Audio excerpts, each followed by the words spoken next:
మాజీ ముఖ్యమంత్రి జగన్ ఇటీవల నిర్వహించిన లిక్కర్ స్కామ్ పై ప్రెస్ మీట్ లో మాజీ ఎంపీ విజయసాయిరెడ్డిపై తీవ్ర విమర్శలు చేశారు. ఆయన టీడీపీకి చేరిపోయారని ఆరోపించారు. అయితే వెంటనే స్పందించిన విజయసాయిరెడ్డి కొద్దిసేపు తర్వాత సోషల్ మీడియా వేదికగా ఘాటైన కౌంటర్ ఇచ్చారు.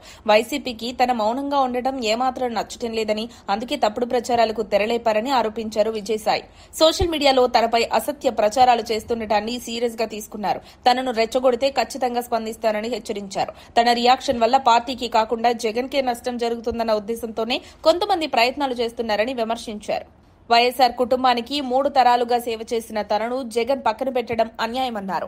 స్కామ్లతో తనకు సంబంధం లేకపోయినా తానే బలి కావాలని కొందరు కుట్రలు చేస్తున్నారని ఆరోపించారు. గత 4 ఏళ్లుగా తనను అవమానించారని, ఎప్పటికైనా ఓ సరిహద్దుంటుందని చెప్పారు. జగన్ అడిగి ఉంటే లిక్కర్ కేసు బాధ్యత కూడా తీసేవాడని వెల్లడించారు. తాను టీడీపీకి వెళ్లే ఉద్దేశం లేదని స్పష్టం చేశారు విజయసాయిరెడ్డి. టీడీపీ నేతలతో రహస్యంగా సమావేశమయ్యారన్న ఆరోపణలను ఖండించారు. ఘట్టమనేని ఆదిశేషగిరిరావు ఇంటికి వెళ్లినప్పుడు టీడీపీ నేత జనార్దన్ రావు వచ్చిన విషయం తనకు తెలియదన్నారు. రాజకీయ చర్చలు ఏవీ జరగలేదని స్పష్టం చేశారు. అవసరమైతే లోకేష్ నే కలుస్తానని, కానీ తాను ప్రస్తుతం రాజకీయ ప్రత్యర్థుల జాబితాలో లేనని వివరించారు.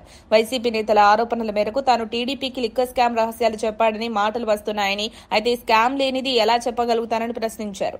జగన్ మాటల్లోనే స్కామ్ లేదన్నప్పుడు ఆ ఆరోపణలు ఎలా నిజమవుతాయని లాజిక్ అడిగారు.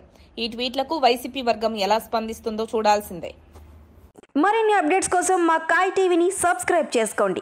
మా వీడియో కనుక మీకు నచ్చినట్లయితే లైక్ చేయండి, షేర్ చేయండి. మీ విలువైన అభిప్రాయాలను కామెంట్ బాక్స్లో తెలియజేయండి.